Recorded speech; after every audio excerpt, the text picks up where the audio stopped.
اما بعد فاعوذ باللہ من الشیطان الرجیم بسم اللہ الرحمن الرحیم الحمد للہ رب العالمین الرحمن الرحیم مالک یوم الدین ایاک نعبد و ایاک نستعین اہدنا الصراط المستقیم صراط الذین انعمت علیہم غیر المغضوب علیہم ولا الضالین آمین ما اصاب من مصیبت الا باذن اللہ ومن یؤمن باللہ یہد قلبہ واللہ بکل شیء علیم وقال عز وجل كما ورد في سورة الحديد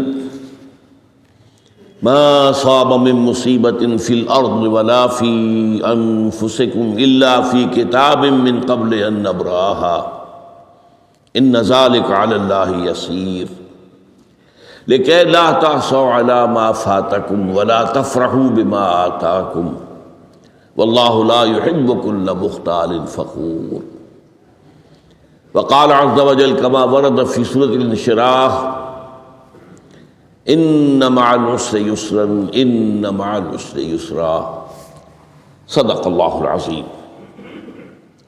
وعن أبي العباس عبد الله بن عباس رضي الله تعالى عنهما قال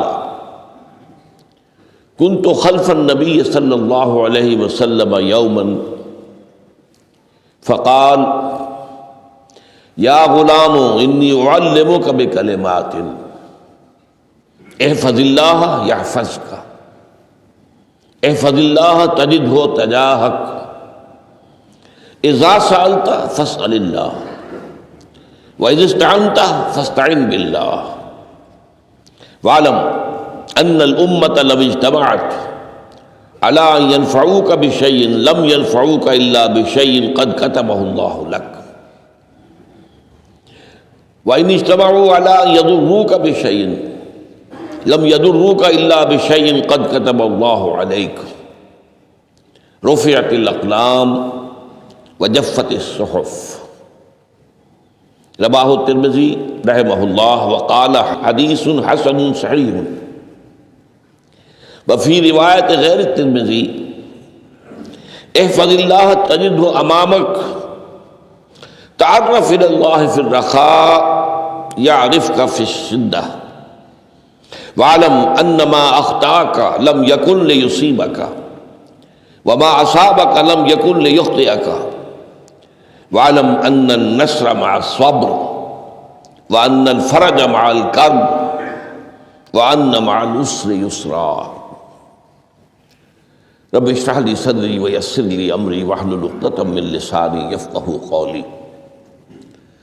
اللہم ربنا الہمنا رشدنا واعذنا من شرور انفسنا اللہم ارنا الحق حقا وارزقنا اتباعہ وارنا الباطل باطلا وارزقنا اجتنابہ آمین یا رب العالمین.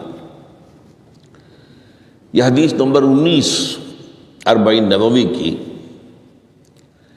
روح دین کے اعتبار سے ایک بہت ہی اہم مسئلے سے بحث کرتی ہے. اس کے راوی ہیں حضرت عبداللہ ابن عباس جن کی کنیت ہے ابو العباس، یعنی ان کے والد کا نام بھی عباس ہے، ان کے بیٹے کا نام بھی عباس ہے. عن ابی العباس عبداللہ ابن عمر ابن عباس رضی اللہ تعالی عنہما. تو اس میں چونکہ جیسا کہ میں نے عرض کیا کہ استعانت باللہ، مدد مانگنی ہو تو صرف اللہ سے مانگو، یہ دین کی روح کا ایک بہت اہم مسئلہ ہے، بہت اہم موضوع روح دین. میں نے اسی لیے آج سورہ فاتحہ کی تلاوت کی شروع میں کہ اس مسئلے کی اہمیت جو ہے اس کا آپ کو اندازہ ہو جائے. سورہ فاتحہ جو ہماری نماز کا جزو لازم ہے، حدیث نبوی ہے لا صلاۃ لمن لم یقرأ بفاتحۃ الکتاب، سورہ فاتحہ کے بغیر کوئی نماز نہیں. ہر رکعت میں ہم پڑھتے ہیں یا یہ دوسری بات ہے، فقہ حنفی کے مطابق امام پڑھتا ہے اگر جہری انداز میں تو گویا کہ پوری جماعت کی طرف سے ادائیگی ہوئی، لیکن اس پہ اتفاق ہے کہ سورہ فاتحہ ہی اصل نماز ہے۔ اسی لیے ایک حدیث میں جو مسلم شریف میں آئی ہے حضرت ابو ہریرہ سے، سورہ فاتحہ کی تجزیہ کیا گیا ہے مضامین کا، اور وہ حدیث قدسی ہے۔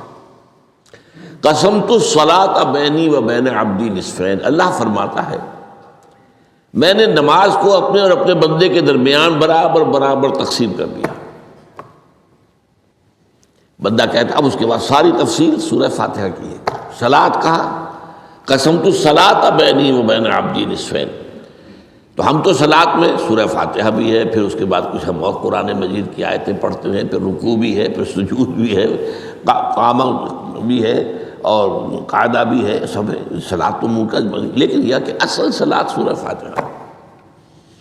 چنانچہ اس حدیث میں تجزیہ کیا گیا ہے، جب بندہ کہتا ہے، میرا بندہ یہ کہتا ہے الحمدللہ رب العالمین، تو میں یہ کہتا ہوں، اللہ تعالیٰ یہ فرماتا ہے حمدنی عبدی، میرے بندے نے میری حمد کی، تعریف کی، ثنا کی۔ جب بندہ کہتا ہے الرحمن الرحیم، میں کہتا ہوں، اللہ کہتا ہے اثنا علی عبدی، میرے بندے نے میری ثنا کی۔ اور جب بندہ کہتا ہے مالک یوم الدین، تو اللہ فرماتا مجدنی عبدی، میرے بندے نے میری بزرگی بیان کی۔ تو یہ سارا میں اس لیے آپ کو حوالہ دے دیا ہے۔ آج میں سورہ فاتحہ کا درس نہیں دے رہا ہوں، پوری بات نہیں سنا رہا کہ اصل نماز سورہ فاتحہ۔ اب سورہ فاتحہ میں 7 آیتیں ہیں، اور عجیب ترتیب ہے، 3 آیتوں پر ایک جملہ بنتا ہے۔ الحمدللہ رب العالمین الرحمن الرحیم مالک یوم الدین، آیتیں 3، جملہ 1۔ پھر 3 آیتوں پر ایک جملہ ہے آخر میں، اہدنا الصراط المستقیم صراط الذین انعمت علیہم غیر المغضوب علیہم ولا الضالین، آیتیں 3، جملہ 1۔ درمیانی آیت ہے 4 نمبر کی، ایاک نعبد و ایاک نستعین، یہ ہے در حقیقت مرکزی آیت، مرکزی ہو گئی، 3 ادھر 3 ادھر، پھر وہ 3 ایک جملہ، آخری 3 ایک جملہ، اور یہ ایک آیت میں 2 جملے ہیں۔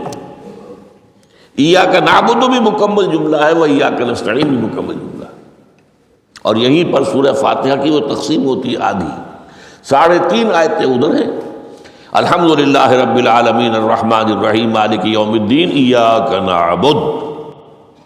اب واو آ گیا، یہ واو ایسے ہے جیسے کہ آپ ترازو کو پکڑتے ہیں، مٹھ اس کی جو ہے۔ اب 3.5 آیتیں ہیں، وَإِيَّاكَ نَسْتَعِينُ اهْدِنَا الصِّرَاطَ الْمُسْتَقِيمَ صِرَاطَ الَّذِينَ أَنْعَمْتَ عَلَيْهِمْ غَيْرِ الْمَغْضُوبِ عَلَيْهِمْ وَلَا الضَّالِّينَ۔ یہ جو مرکزی آیت ہے، اس میں 2 باتوں کا ذکر ہے۔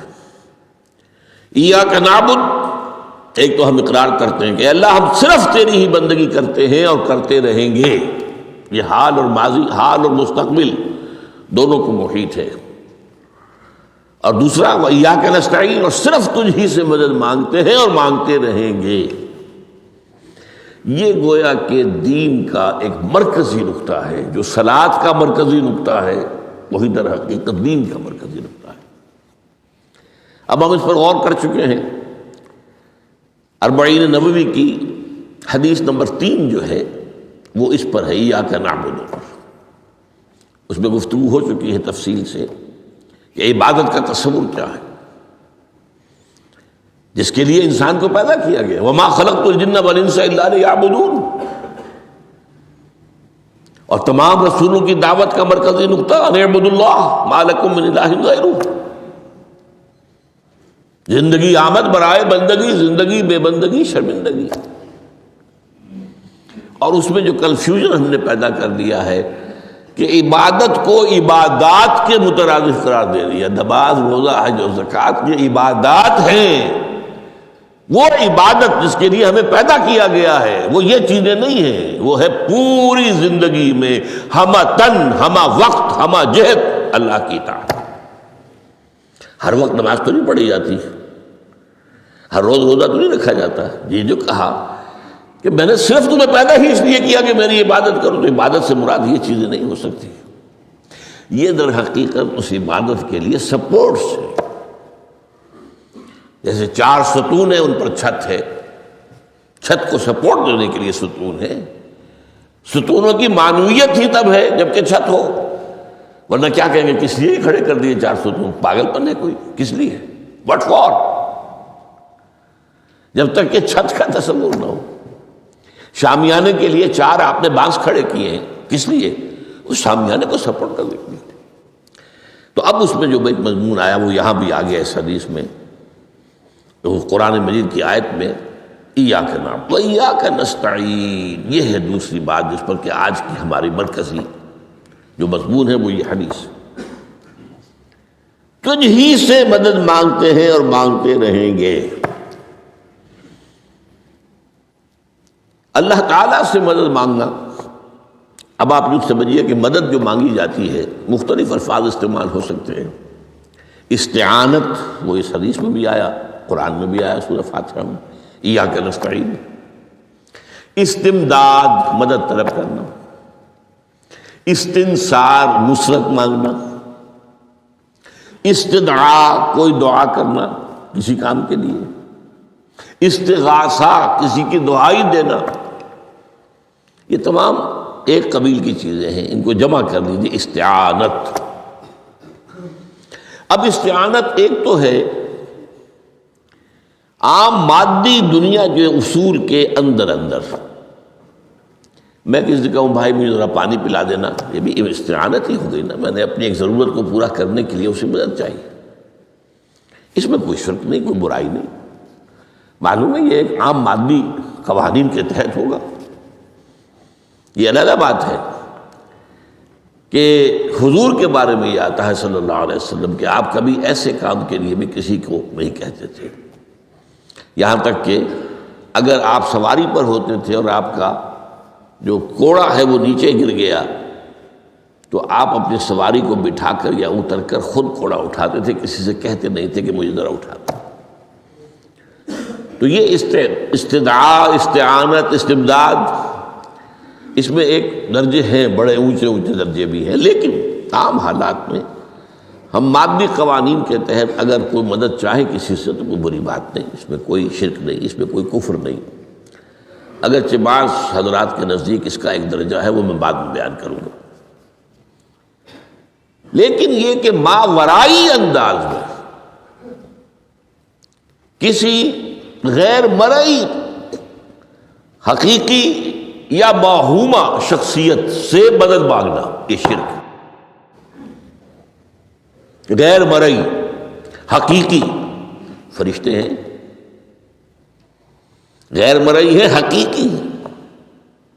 موہومہ جنہوں نے گاڈز اینڈ گاڈیسز اور آلہہ بنا لیے، دیویاں دیوتیاں بنا لیے، یہ موہومہ ہے، ان کے وہم کی پیداوار، وہ بھی غیر مرئی ہے.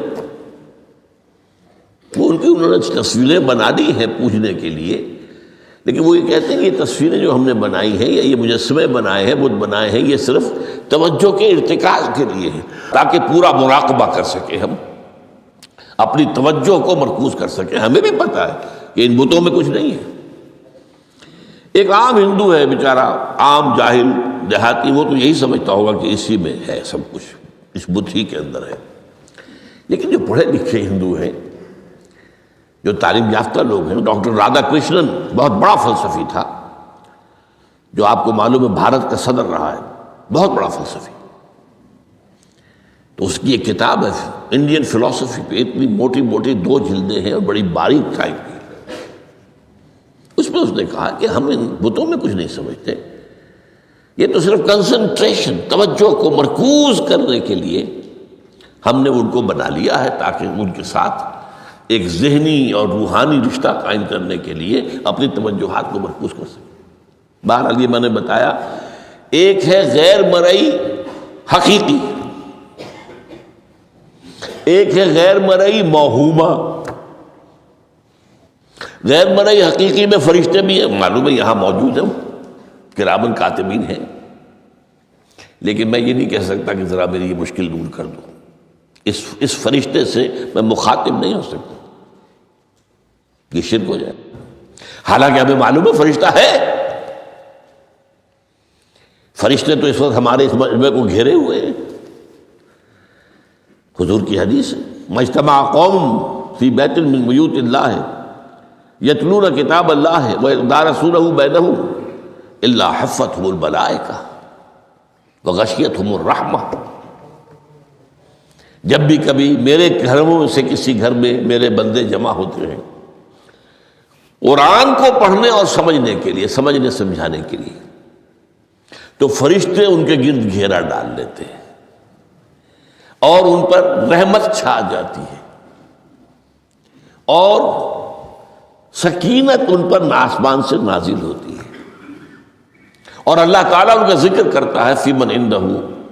دیکھو اے فرشتو، تم تو کہتے تھے نا کہ اے اللہ تو یہ خلیفہ بنانے چلا ہے آدم، یہ تو دنیا میں فساد مچائے گا، دیکھو وہ میرے بندے وہ کیا کر رہے ہیں۔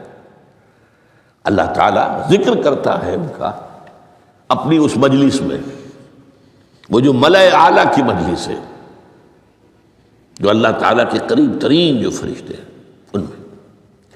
تو فرشتے ہیں لیکن مدد نہیں مانگی جا سکتی۔ اسی طرح اب ذرا مسئلہ دوسرا وہ مختلف ہی ہو جائے گا۔ میں نے پہلے وہ بات کی جس میں اختلاف کا امکان ہی، فرشتے تو ہیں، ان پر ہمارا ایمان ہے، اور اصل میں ایمان بالملائکہ ہی کی شکل بگڑی ہے، یہ جو گاڈز اور گاڈیسز بنا لیے گئے اور دیوی اور دیوتا بنا لیے گئے اور آلہہ بنا لیے گئے، ملائکہ ہی کی۔ ملائکہ کو اللہ نے ایک ایک کام کے اوپر معمور کیا ہوا ہے، یہ پہاڑوں کا فرشتہ ہے، یہ بارش کا فرشتہ ہے، یہ فلاں کا فرشتہ ہے۔ انہوں نے انہی کو دیوتا بنا لیا، بس غلطی کیا لگی کہ ان کا کوئی اختیار بھی ہے۔ ہمارا ایمان کیا، فرشتوں کا اختیار کوئی نہیں۔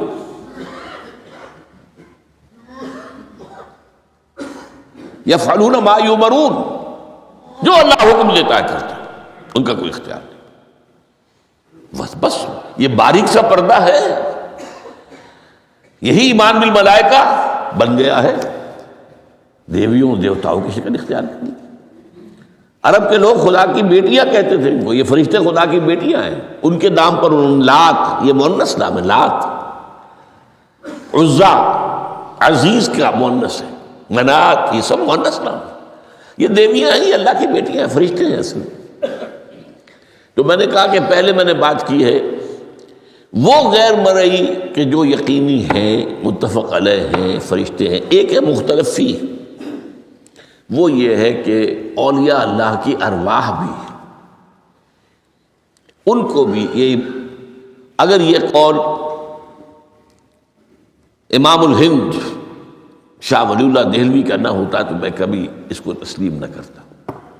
ان کا قول ہے کہ اللہ تعالیٰ اپنے جو بڑے محبوب بندے ہوتے ہیں ان کے انتقال کے بعد ان کی ارواح کو بھی فرشتوں کے جو درجہ اسفل ہے، سب سے نچلے درجے کے جو فرشتے ہیں ان میں شامل کر دیتے ہیں، اور اللہ کے احکام کی جیسے تنفیذ وہ فرشتے کرتے ہیں وہ بھی کرتے ہیں۔ اب یہ مختلف ہی مسئلہ ہو گیا، سب کے نزدیک نہیں ہے ایسا، لیکن یہ کہ بعض کے نزدیک شاہ ولی اللہ کہہ رہے ہیں تو اس کو تو ہم اٹھا کر ردی کی ٹوکری میں تو نہیں پھینک سکتے بات، لیکن ان کو بھی نہیں پکارا جائے گا، وہ ہے، وہ بھی اللہ کی سول سروس کے اندر بھرتی ہو گئے۔ سول سروس ہے نا، اس کے کارڈرز ہیں ہمارے ہاں۔ پٹواری سے آپ چلیں گے تو ریونیو کا محکمہ جو ہے، پٹواری پر گرداور اور گرداور سے گرداور، قانون گو اور اس سے اوپر اور نائب تحصیلدار، یہ چلے گا۔ تو فرشتوں کے بھی گریڈ ہیں، طبقہ اسفل، طبقہ اعلیٰ۔ تو اگر اللہ تعالیٰ اپنے نیک بندوں کی ارواح کو بھی اس میں شامل کر دے تو ہمیں کیا اعتراض ہے، اور اس کو ماننے سے کوئی شرک لازم نہیں آئے گا۔ ہاں انہیں پکارو گے تو شرک لازم آ جائے گا۔ بات سمجھ رہے ہیں؟ باریک فرق۔ فرشتوں کو مانتے ہیں، پکار نہیں سکتے، مدد نہیں مانگ سکتے۔ اسی طریقے سے ان کو آپ مانتے بھی ہوں اگر کہ وہ ملائکہ کی آخری صف میں ان کو بھی اللہ نے بھرتی کر لیا ہے تو ٹھیک ہے، لیکن یہ کہ آپ اختلاف کریں، اختلاف بھی کر سکتے ہیں کہ اتنی بڑی بات کے لیے کوئی دلیل قرآن مجید سے ہمیں نہیں ملتی، فرض کیجئے کوئی شخص کہتا ہے، لیکن یہ کہ یہ ایک قول ہے ایک محدث کا ہے، لیکن میں نے جو بات فرق جو بتا رہا ہوں، ان کو یہ مان لینا کہ فرض کیجئے شیخ عبد القادر جو ہے بغدادی گیلانی رحمۃ اللہ علیہ، ان کی روح اب کہیں آ سکتی ہے، الوا آ سکتی ہے، جیسے ملائکہ آ سکتی ہے، روح محمدی صلی اللہ علیہ وسلم آ سکتی ہے، لیکن ہم اس وقت محمد کو پکاریں گے نہیں، پکارا تو شرک ہو جائے گا، دعوت جب دعا کی تو شرک ہو جائے گا۔ تو یہ ذرا باریک سا فرق ہے جو ہمارے ہاں اس فرق کو نہ سمجھنے کی وجہ سے ہی یا تو انکار کر دیتے ہیں سرے سے، روح آ ہی نہیں سکتی، اور یا یہ کہ پھر ان سے دعائیں اور استدعاء اور استغاثہ، تو یہ دونوں میں جو ہے انتہا ہو جاتی۔ اچھا، دنیا کے قانون کے تحت بھی جو میں نے کہا تھا، میں بتاؤں گا کہ اس کا بھی ایک مرتبہ ہے۔ آپ نے کسی شخص سے ایک کام کے لیے کہا، وہ کام دنیا کے قوانین کے تحت ہے۔ فرض کیجیے آپ کسی سے کہتے ہیں میری فلاں جگہ پر سفارش کر دیجئے، میرا یہ مسئلہ ہے، 100% درست ہے، لیکن یہ کہ فرض کیجئے کہ میرا جو مدعا علیہ ہے یا جو میرا مد مقابل ہے وہ چرب زبان ہے زیادہ، یا وہ اس نے کوئی لمبی چوڑی سفارش جو ہے فراہم کر دی ہے، تو آپ بھی میری بات رکھ دیں۔ وہاں قرآن مجید میں آیا ہے، سورہ نساء، من یشفع شفاعۃ حسنۃ، اچھی شفاعت کرنا، صحیح بات، تو اس کے اندر اللہ تعالیٰ نے اجر و ثواب رکھا ہے۔ اب آپ نے ایک دفعہ کہا، اس نے نہیں کیا، دوسری دفعہ کہا، نہیں کیا، پھر کہا، تو یہ میں ایک بزرگ کا قول آپ کو بتا رہا ہوں کہ یہ شرک ہو جائے گا۔ ایک دفعہ کہا ٹھیک ہے یہ سوال ہے، دوسری دفعہ کہا یہ بھی چلیے معاف، اب تیسری دفعہ، اس کا مطلب یہ کہ آپ نے یہ بات سمجھ لی ہے کہ آپ کا خیر اسی کے ہاتھ میں ہے، اور یہ شرک خفی ہو جائے گا۔ ٹھیک ہے، آپ نے کہا اگر وہ کر دے ٹھیک، کوئی اعتراض نہیں۔ تو یہ باتیں بھی سمجھنے کی ہیں، کیونکہ آدمی جو ہے اگر پیچھے پڑ جاتا ہے، کہتا رہتا، مطلب معلوم ہوا کہ اس کے ذہن میں یہ بات بیٹھ گئی ہے کہ تمہارا خیر جو ہے، تمہاری بھلائی اسی کے ہاتھ میں نہیں۔ بہرحال اس تمہید کے بعد اب ہم پڑھ رہے ہیں۔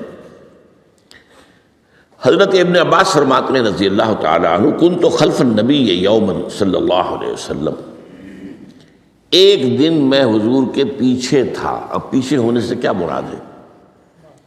گمان غالب یہ ہے کہ سواری پر، جس کو ردیف بھی کہتے ہیں، واللہ عالم یہ بھی ہو سکتا ہے کہ چلتے ہوئے پیچھے پیچھے چل رہے ہیں، ادب کے ساتھ، چچا زاد بھائی ہیں لیکن عمر میں تو بہت چھوٹے ہیں، نوجوان ہیں۔ اس کیفیت میں حضور نے اب ان سے خطاب کیا، یا غلام، اے نوجوان، اے لڑکے کہا، اے لڑکے، اعلمک کلمات، میں تمہیں تلقین کرتا ہوں چند کلمات۔ اب یہ ہے حضور کا طریقہ تربیت و تعلیم و تزکیہ۔ وہاں کوئی مدرسے نہیں تھے، وہاں کوئی درس کی محفلیں تو نہیں ہوتی تھی، محفل تو ایک ہی ہوتی تھی ہفتے میں، اور وہ جمعے کا اجتماع ہے، باقی حضور کی صحبت ہے۔ فجر کی نماز کے بعد بھی آپ بیٹھے ہیں، صحابہ بھی بیٹھ گئے، کچھ گفتگو ہو رہی ہے، اسی میں تربیت، اسی میں تعلیم، اسی میں تزکیہ۔ وہ علیحدہ ذکر کے حلقے جو ہے وہ ضربے مارنے کے لیے یہ تو نہیں تھے، یہ تو بات کی ایجاد ہے، میں تو سب مانتے ہیں کہ یہ بات کی ایجاد ہے، یہ مصنوع چیزیں نہیں۔ بہرحال حضور نے اے لڑکے یا اے بیٹے، جو بھی آپ اس کا ترجمہ کریں، میں تمہیں چند باتیں سکھاتا ہوں۔ مطلب کیا ہے؟ وَعَلِّمُكَ كَلِمَاتٍ، توجہ سے سنو، غور سے سنو، حفظ جان بنا دو۔ احفظ اللہ یحفظک، پہلا کلمہ، اللہ کی حفاظت کرو وہ تمہاری حفاظت کرے گا۔ اب اس سے مراد کیا ہے؟ عام طور پر سمجھا گیا ہے کہ اللہ کے احکام کی حفاظت کرو، کوئی حکم ٹوٹنے نہ پائے، وہ تمہاری حفاظت کرے گا۔ اور ایک مفہوم یہ بھی ہو سکتا ہے، اللہ کو اپنے دل میں محفوظ رکھو، اس کی یاد سے اس دل کو، اس خانہ قلب کو خالی نہ ہونے دو۔ مستحضر رکھو اللہ کو اپنے دل میں، تو اللہ تمہاری حفاظت کرے گا، اللہ تمہیں یاد رکھے گا۔ اور حدیث قدسی میں یہ الفاظ آئے، میرا بندہ جب مجھے اپنے دل میں یاد کرتا ہے میں بھی اسے اپنے دل میں یاد کرتا ہوں۔ جب میرا بندہ کسی محفل میں میرا ذکر کرتا ہے میں اس سے کہیں بہتر محفل میں اس کا ذکر کرتا ہوں۔ اللہ کی محفل تو ملائے اعلیٰ کی ہے، ملائکہ مقربین کی ہے۔ وہ جو امیر خسرو کا شعر ہے وہ پتہ نہیں کس کیفیت میں انہوں نے کہا ہے، خدا خود میر محفل بود اندر لامکاں خسرو، محمد شمع محفل بود شب جائے کہ من بودم۔ اے خسرو، رات میں جہاں تھا وہ رات کوئی کیفیت تھی جو گزری ہے، وہ ایک لامکان کی محفل تھی۔ اب مکان نہیں ہے، لامکان ہے، مادی نہیں ہے وہ۔ اس کی محفل میں میر محفل اللہ تھا اور شمع محفل محمد تھے صلی اللہ علیہ وسلم۔ خدا خود میر محفل بود اندر لامکان خسرو، محمد شمع محفل بود شب جائے کہ من بودم۔ بہرحال اللہ کو تم اپنے دل میں مستحضر رکھو، اللہ تعالیٰ تمہیں بھی یاد رکھے گا۔ دوبارہ فرمایا احفظ اللہ تجدہ امامک تجاہک، اللہ کو یاد رکھو تو اپنے سامنے موجود پاؤ گے، جب چاہو دعا کرو۔ وہ جو بات کہا ہے کہ دل میں ہے، جب چاہو مخاطب ہو جاؤ۔ دل کے آئینے میں ہے تصویر یاد، جب ذرا گردن جھکائی دیکھ لی، کہیں دور تو نہیں ہے۔ نحن اقرب الیہ من حبل الورید، تمہارے دل میں اللہ ہے تو کہاں جا رہے ہو اس کو ڈھونڈنے کے لیے؟ اپنے دل میں۔ وہ جو بے دل نے کہا ہے ستم استگر ہوست کا شبد کہ بے سیر سر و سمندرا، تجھے غنچہ کم نہ دمیدہ در دل کشا بچمندرا۔ بڑے ستم کی بات ہے کہ تمہارا دل کہتا چلو ذرا باغیچے میں چلو، پھولوں کی سیر کرو، یہ گلاب کا پھول ہے، یہ موتیا ہے، یہ سیر۔ ستم، بڑے ستم کی بات ہے۔ کیوں یہ ستم، کیا ہو گیا اس میں؟ ستم است گر ہوست کشد، تمہاری خواہش تمہیں کھینچتی ہے کہ بے سیر سر و سمندرا، سر و سمن ذرا ان کی سیر کرنے کے لیے آؤ۔ تجھے غنچہ کم نظر، تو خود ایک غنچہ ہے، تو خود ایک پھول ہے، اللہ کا بنایا ہوا اشرف المخلوقات۔ وہ اشرف المخلوقات سے بڑا کوئی پھول ہو سکتا ہے؟ تجھے غنچہ کم نہ دمیدہ در دل کشا، اپنے دل کا دروازہ کھولو، بچمن درا، اس کے اندر جو چمن آباد ہے وہ کیا ہے؟ روح ہے۔ دل مسکن ہے قلب، قلب مسکن ہے روح کا۔ تو احفظ اللہ تجدہ امامک یا تجاہک، اپنے سامنے موجود پاؤ گے۔ اذا سالتا فاسأل اللہ، اب آ گیا وہ مرکزی مضمون۔ دیکھو جب مانگو اللہ سے مانگو، غیر اللہ کے سامنے ہاتھ دراز کرو ہی مت۔ ایک حدیث میں آتا، یعنی حرام نہیں ہے، دنیاوی قواعد اصول قوانین کے تحت کسی سے مدد چاہنا، کوئی سوال کرنا حرام نہیں ہے۔ وہ تو میں نے کہا کہ اس پر اصرار آپ کریں گے تو اس میں بو پیدا ہو جائے گی، بدبو پیدا ہو جائے گی شرک کی، لیکن آپ سوال کریں، مدد لیں، اسی پر دنیا قائم ہے، ایک دوسرے کے ساتھ تعاون کے ساتھ۔ لیکن اونچا مقام کیا ہے؟ کسی سے سوال مت کرو سوائے اللہ کے، یہاں تک کہ جوتے باندھنے کا تسمہ تمہیں درکار ہے تو بھی کسی سے مت مانگو، اللہ سے مانگو۔ کیا پتہ اللہ کس کے دل میں ڈال دے اور وہ آ کے تمہیں تسمہ پیش کر دے۔ ہوتا ہے ایسا، بس اوقات ہوتا۔ جو اللہ کے ساتھ لو لگا کر رکھنے والے ہیں ان کے تو ایسے واقعات ہوتے ہیں کہ دل میں ایک بات آئی اور اس کے بعد وہی بات جو ہے وہ کوئی شخص آ گیا اور اس نے وہ بات پوری کر دی۔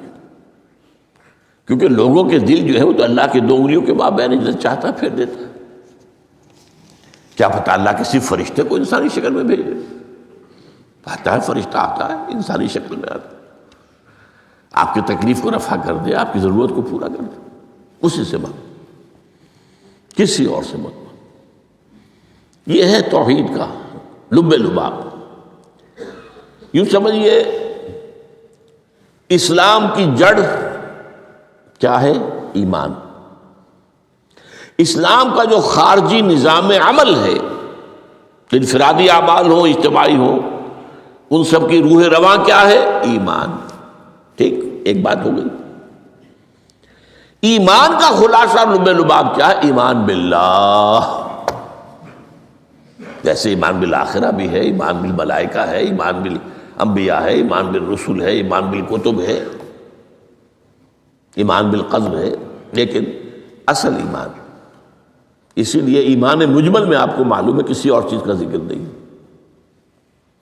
آمنت باللہ کما ہوا باسمائہ و صفاتہ وقبلت جمیع احکامہ اقرار باللسان و تصدیق بالقلب۔ یہ ایمان مجمل ہے، اجمالی طور پر ایمان اس کا نام ہے۔ ہاں مفصل تفصیلی طور پر آمنت باللہ و ملائکتہ و کتبہ و رسلہ والیوم الآخر والقدر خیرہ و شرہ من اللہ تعالی والبعث بعد الموت۔ تو اسلام کی جڑ ایمان، اور اسلام کا سارا جو نظام عمل ہے، چاہے انفرادی اعمال ہو چاہے اجتماعی، ان سب کی روح رواں ایمان، اور ایمان کا خلاصہ ایمان باللہ۔ اور ایمان باللہ کا اصل حاصل وہ ہے جو اس حدیث میں آ رہا، اس کے دو ہیں تقاضے، عبادت صرف اسی کی، استعانت صرف اسی سے۔ اس لیے میں نے سورہ فاتحہ کا تذکرہ شروع میں کیا۔ یہ عبادت کا جوہر ہے، عبادت کا جو ہے یہ ایمان کا حاصل، عبادت صرف اس کی ہے اور استعانت صرف اس سے۔ استعانت ہی میں سوال بھی آ گیا، یہ بھی مدد ہے۔ آپ کسی سے کچھ مدد مالی چاہ رہے ہیں یا کوئی اور مدد چاہتے ہیں، کسی کام میں مدد چاہتے ہیں، جیسے میں نے کہا تھا کہیں سفارش کرانا چاہتے ہیں، یہ بھی مدد ہے۔ وَإِذَا اسْتَعَنْتَ فَاسْتَعِنْ بِاللَّهِ، اور جب مدد مانگو صرف اللہ سے مانگو۔ اور وہ سارے الفاظ یاد کر لیجیے، استدعاء، استعانت، استغاثہ، یہ جو غوث اعظم سے استغاثہ کیا جاتا ہے یہ تو شرک ہے۔ استغاثہ اللہ سے، دعائی اللہ کی۔ اس اعتبار سے استمداد، استعانت، استدعاء، استغاثہ، یہ سب اللہ سے، صرف اللہ سے۔ عبادت صرف اللہ کی، ایاک نعبد، اور استعانت صرف اللہ سے۔ اذا سألت فاسأل اللہ واذا استعنت فاستعن باللہ واعلم۔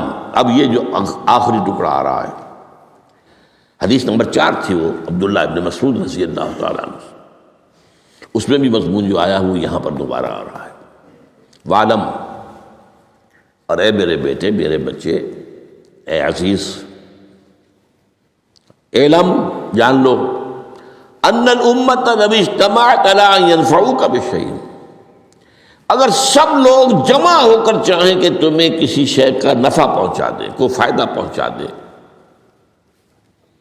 لن ينفعوک الا بشیء قد کتبہ اللہ لک، نہیں پہنچا سکتے وہ تمہیں کوئی نفع مگر صرف وہی جو تمہارے لیے اللہ نے لکھ دیا۔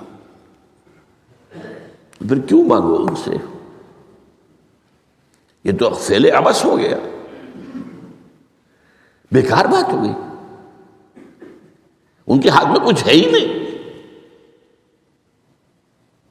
لہذا یہ جان لو، سب لوگ مل کر چاہیں کہ تمہیں کوئی نفع پہنچا دیں، نہیں پہنچا سکتے مگر وہی کچھ جو اللہ نے تمہارے لیے اگر لکھ دیا ہے تو مل جائے گا، ورنہ نہیں۔ آپ اندازہ کیجئے کہ جو شخص اس سطح پر آ جائے اس میں کتنا استغنا ہوگا، کسی کے سامنے پیشانی رگڑے گا اپنی، کسی کے سامنے ہاتھ پھیلائے گا، کسی کے سامنے اپنی عزت نفس کو ہتھیلی پر رکھ کر پیش کرے گا، تم نے سوال کیا تو عزت نفس تو تم نے اس کے سامنے پیش کر دی. اب وہ چاہے تو کچھ اس کا لحاظ کر لے، چاہے تو ٹھوکر مار دے تمہاری عزت نفس کو. یہ وہ مقام ہے جب مانگو صرف اللہ سے، جب مدد طلب کرو صرف اللہ سے. اور جان لو اگر تمام لوگ جمع ہو کر تمہیں کوئی فائدہ پہنچانا جائے نہیں پہنچا سکتے الا بشیء قد کتب اللہ لک وان اجتمعوا علی ان یضروک بشیء لم یضروک الا بشیء قد کتب اللہ علیک. اگر سب مل کر چاہیں تمہیں کوئی نقصان پہنچا دے نہیں پہنچا سکتے مگر وہی کچھ جو اللہ نے تمہارے لیے لکھ دیا. اب بتائیے خوف کی جڑ کٹ جائے گی کہ نہیں؟ یہ جو ایمان جو ہے یہ خوف اور حزن دونوں سے نجات دلانے والی بات ہے. جو حقیقی مومن ہے وہ اللہ کا ولی ہے، حقیقی مومن وہ اللہ کا ولی ہے. اور الا ان اولیاء اللہ لا خوف علیہم ولا هم يحزنون. یہ اولیاء اللہ کو علیحدہ مخلوق نہیں ہے، کوئی ان کے سر پہ سینگ نہیں ہوتے، انسان ہی ہوتے ہیں لیکن حقیقی معنی میں مومن. ان اعتبارات سے جو آج ہم پڑھ رہے ہیں ایمان اس درجے کا پہنچ گیا تو اللہ کا ولی ہے. اور لوگ کے لیے خوف کس بات کا ہوگا؟ کس سے خوف کروں؟ اس کے ہاتھ میں کچھ ہے ہی نہیں. اور اگر کچھ اللہ نے میرے لیے لکھ دیا وہ آ کر رہے گا، چاہے میں لاکھ گڑ گڑاؤں اس کے سامنے کہ مجھے چھوڑ دے. اگر اللہ نے لکھا وہ آیا وہ تو آئے گا، تو کاہے کو اس کے سامنے گڑ گڑانا، کاہے کو جبسائی کرنا اس کے سامنے. اور کسی کے ہاتھ میں کچھ ہے ہی نہیں، میرا خیر ہے ہی نہیں، تو کاہے کو خوشامد کروں اس کی. اور سنیے رفعت الاقلام. دیکھو نوجوان، قلمیں اٹھا لی گئی ہیں، وجفت الصحف، اور جو رجسٹر ہیں صحیفے ان کی سیاہی خشک ہو چکی ہے. یہ ہے وہ اللہ کا علم قدیم جس میں ہر شے لکھ دی گئی. اس کی قلم اٹھا لیے گئے. وہ جیسے آپ کو معلوم ہے امتحان ہوتا تھا، 3 گھنٹے ختم ہو گئے، اسٹاپ رائٹنگ، بس اب قلم رک جانا چاہیے. وہ قلم تو تقدیر کا کاتب جو ہے وہ قلم اس کا اب اٹھا لیا گیا، اور جو صحیفے جن پر کہ لکھا گیا وہ خشک بھی ہو گئے. یہ تو روایت ہے جو امام ترمذی نے جس کو روایت کیا، یہ متن ان کا ہے جو ہم نے پڑھا ابھی، اور ان کا قول یہ ہے کہ یہ حدیث حسن صحیح ہے. لیکن یہی روایت اور انہی راوی سے عبداللہ ابن عباس سے رضی اللہ تعالیٰ عنہما اور بھی محدثین نے کی ہے. تو اس میں سے ایک اور متن جو ہے وہ یہاں پر امام نووی نے دے دیا ہے. احفظ اللہ تجدہ امامک، یہ تو پہلا وہ ٹکڑا تھا. وقت تجاہک تھا، یہاں امامک ہے، مطلب ایک ہی ہے، اپنے سامنے پاؤ گے. اللہ کی حفاظت کرو، اللہ کو دل میں، اللہ کی یاد کو محفوظ رکھو، گویا کہ اللہ کو مستحضر رکھو. ذکر اللہ کے معنی کیا ہے؟ استحضار اللہ فی القلب، یہ ذکر اللہ ہے. جنہیں ہم ذکر سمجھ بیٹھے ہیں وہ ذکر کے ذریعے ہے. اقیم الصلاۃ لذکری، نماز قائم کرو میری یاد کے لیے. نماز ذریعہ ہے یاد کا.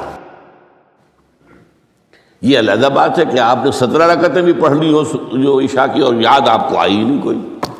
آپ تو ایک میکینیکل انداز میں جو ہے وہ اٹھک بیٹھک کر رہے ہیں اور آپ کی زبان سے کچھ بھی نکل رہا ہے، تو اس کا آپ کے شعور سے، دل کی گہرائی سے کوئی رابطہ ہے ہی نہیں. وہ ذکر تو نہیں ہوا. ہاں نماز فرض تھی وہ ادا ہو گئی، آپ کی فرض ادا ہو گئی. تو جنہیں ہم نے ذرائع، جنہیں ذکر سمجھا وہ ذرائع ذکر ہے. اللہ اللہ سبحان اللہ سبحان اللہ زبان سے، یہ تاکہ اس کے نتیجے میں وہ ذکر حاصل ہو جائے. استحضار اللہ فی القلب، ذکر کے معنی ہے استحضار اللہ فی القلب. تعرف الی اللہ فی الرخاء، اور دیکھو کشادگی کے وقت میں تم اللہ کو یاد رکھو، اللہ کی طرف رجوع کیے رہو، بھول نہ جاؤ. وہ نہ ہو جو کبھی کہا تھا، بہادر شاہ ظفر کے اشعار میں سے بہت زور کا شعر ہے. ظفر آدمی اس کو نہ جانیے، چاہے کتنا ہی ہو فہم و ذکا، جسے عیش میں یاد خدا نہ رہی، جسے تیش میں خوف خدا نہ رہا، وہ ہے کشادگی کی حالت میں، جب کہ تمہارے لیے کشادگی ہے، اللہ کی طرف رجوع کیے رکھو۔ یعرف کا فی الشدہ، تو اللہ اپنی توجہ تم پر رکھے گا شدت کے وقت میں، جب تمہیں کوئی تکلیف ہے، اس تکلیف کو تم پر آسان کر دے گا۔ تکلیف تو آنی ہے، لکھی ہوئی ہے، وہ تو آئے گی،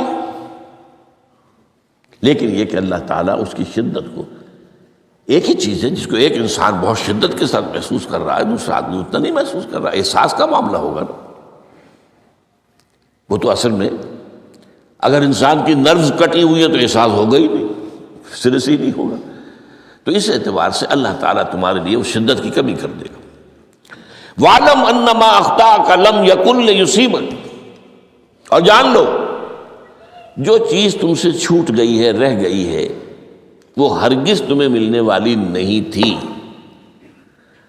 اب آپ نے کسی ملازمت کے لیے درخواست دی ہے، درخواستیں مانگی گئی ہیں، اپنی سی محنت کر لی، نہیں ملی ملازمت، اب آپ بیٹھے ہوئے افسوس میں، رنج میں، غم میں، فلاں نے یہ کر دیا، فلاں نے یہ کر دیا، وہ فلاں جو ہے بڑی تکڑی سفارش لے آیا تھا، فلاں نے رشوت دے دی۔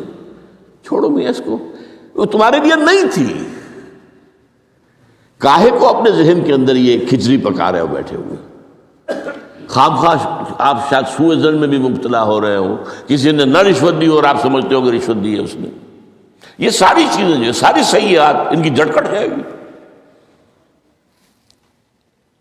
وَعْلَمْ أَنَّمَا أَخْطَأَكَ لَمْ يَكُنْ لِيُصِيبَكَ وَمَا أَصَابَكَ، اور جو چیز تم پر آ گئی، لَمْ يَكُنْ لِيُخْطِئَكَ، ہو ہی نہیں سکتا تھا کہ وہ تم پر نہ آتی۔ یہ کر لیتا تو ہو جاتا، شاید یہ کر لیتا، میں نے ٹیکا پہلے لگوا دیا ہوتا تو یہ بات نہ ہوتی۔ بھائی وہ جو ہونا تھا وہ ہونا تھا۔ اب یہ وہ چیز ہے جس سے انسان میں کیفیت پیدا ہوتی تسلیم و رضا۔ ہم بھی تسلیم کی خو ڈالیں گے، بے نیازی تیری عادت ہی صحیح، اے اللہ جو تو نے چاہا مجھے قبول ہے۔ اسی لیے میں نے آپ کو آیتیں سنائیں سورہ تغابن کی، ما اصاب من مصیبت الا باذن اللہ، کوئی مصیبت نہیں آتی مگر اللہ کے اذن سے۔ ومن یؤمن باللہ یہد قلبہ، جو اللہ پر ایمان رکھتا ہو اللہ اس کے دل کو ہدایت دے دیتا ہے۔ ہدایت کس بات کی؟ تسلیم و رضا۔ ستمش گر حوست کا شد کہ میں سر سلو سمندرا، نہیں یہ دوسرا شعر میں پڑھنا چاہتا تھا۔ سر دوستاں سلامت کہ تو خنجر آزمائی، نہ شبد نصیب دشمن کے شبد ہلاکے تیغت۔ اے اللہ تیری طرف سے ہے، مجھے قبول ہے، اور بظاہر مجھے تکلیف ہو رہی ہے لیکن یقیناً اس میں میرا کوئی خیر ہے۔ یدک الخیر، تیرے ہاتھ میں تو خیر ہی خیر ہے، جو بھی تیری طرف سے آئے۔ سر تسلیم خم ہے جو مزاج یار میں، اور یہ مضمون جو ہے زیادہ بڑے پیمانے پر سورہ حدید میں آیا ہے۔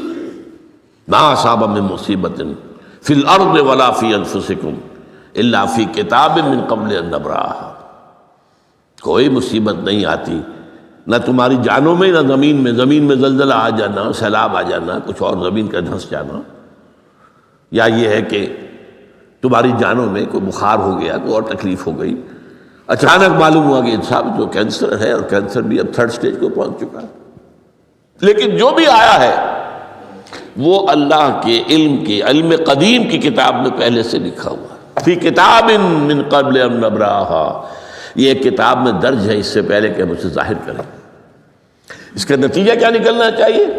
لیکن لا تاسوا علی ما فاتکم ولا تفرحوا بما آتاکم، افسوس نہ کیا کرو جو تم سے جاتا رہے، چھوٹ جائے۔ کوئی عزیز فوت ہو گیا، کوئی موقع ہاتھ سے نکل گیا، ارے بھائی میں چوک گیا، بڑا موقع تھا، اب اس پر افسوس کر رہے ہیں؟ نہیں، جو چیز لیکن لا تاسوا علی ما فاتک ولا تفرحوا بما آتاک، جو اللہ تمہیں دے دے اس پر اتراؤ مت۔ وما اصابک لم یکن لیخطئک واعلم ان النصر مع الصبر، اور جان لو اللہ کی مدد صبر کے ساتھ آتی ہے۔ جو آئے اس کی طرف سے جھیلو، زبان پر کلمہ شکوہ اور شکایت نہ آئے، اللہ سے شکایت نہ آئے، تسلیم و رضا، جو تیری رضا ہے۔ تیری صحت ہمیں منظور ہے، لیکن اس کو مولانا محمد علی جوہر ایک مرتبہ جیل میں گئے، ایک بیٹی بیمار ہوئی، فوت ہو گئی۔ اس کے بعد دوسری مرتبہ پھر جیل میں گئے، دوسری بیٹی کو وہی بیماری ہوئی۔ جیل میں اطلاع ملی کہ بیٹی کو یہ بیماری ہو گئی ہے، تو خط لکھا اشعار کی شکل میں۔ اس کا آخری شعر یہ ہے، تیری صحت ہمیں منظور ہے، لیکن اس کو نہیں منظور تو پھر ہم کو بھی منظور نہیں۔ ہم تو چاہتے ہیں میں بیٹی کے تجھے شفا ہو جائے، اسے منظور نہیں تو پھر ہمیں بھی منظور۔ وَاعْلَمْ أَنَّ النَّصْرَ مَعَ الصَّبْرِ وَأَنَّ الْفَرَجَ مَعَ الْكَرْبِ۔ فرج، فراخی، کھل جانا کسی چیز کا، یہ ہے کرب کے ساتھ، تکلیف کے ساتھ، تکلیف ہوتی ہے ساتھ۔ اللہ نے قانون بنایا ہے دنیا کا۔ اب آپ اندازہ کیجئے بچے کی ولادت میں ماں کو کتنی تکلیف اٹھانی پڑتی ہے۔ آج کل تو فیشن ہو گیا ہے، سیدھے سیدھے جاؤ، آپریشن کراؤ، تکلیف سے بچ جاؤ، لیکن یہ ہے کہ یہ بھی آپ کے علم میں ہوگا، وہ ساری تکلیف جیسے ہی بچے کو لا کر ماں کے برابر لٹایا ہے، ساری تکلیف ختم، پھر جو راحت اس سے میسر آتی ہے۔ ان الفرج مع الکرب وان مع العسر یسرا، اسی لیے میں نے وہ آیتیں بھی پڑھی تھی، ان مع العسر یسرا ان مع العسر یسرا۔ اس دنیا میں یہ اللہ نے نظام بنایا ہے، سختیاں جھیلنی ہی ہوں گی۔ لقد خلقنا الانسان فی کبد، ہم نے انسان کو پیدا کیا مشقت کے اندر، مشقت تو کرنی پڑے گی۔ کسی کی جسمانی مشقت زیادہ، کسی کی ذہنی مشقت زیادہ، مشقت سے چارہ کسی کو نہیں۔ تو یہ ہے ان مع العسر یسرا ان مع العسر یسرا۔